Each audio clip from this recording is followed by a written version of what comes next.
Well, of course there was debate, and I knew I was too weak and ill to take part in it.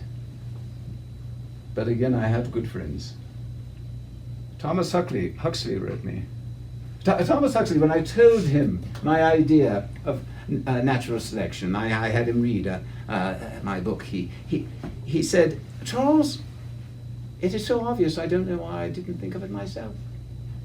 Of course, that's Thomas Huxley. He was rather pleased with himself, but a brilliant man. I could not hold an argument with anyone, but Huxley, oh, his wit was as fast as lightning and sharp as a serpent's tongue. He said, "Fear not, Charles.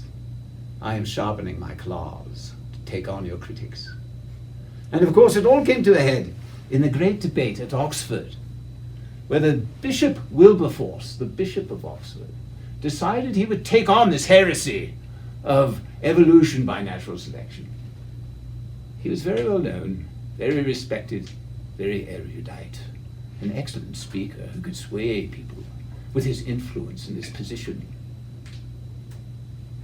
And so he stood up and gave a wonderful speech, filled with falsehoods, twisting our ideas, denigrating us as scientists. And at the end, the bishop turned to Huxley and said, "Tell me, Mr. Huxley, are you descended from an ape on your mother's side or your father's side?"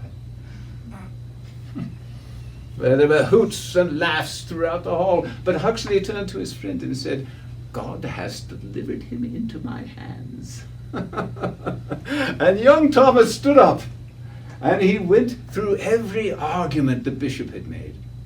He showed how false they were. He showed how the bishop had twisted the truth. And at the end, he turned to the bishop, and he said, "Well, if I have to choose between a poor ape and a rich and influential bishop who would twist facts and use his influence to attack simple seekers of the truth, well, I would rather have the ape."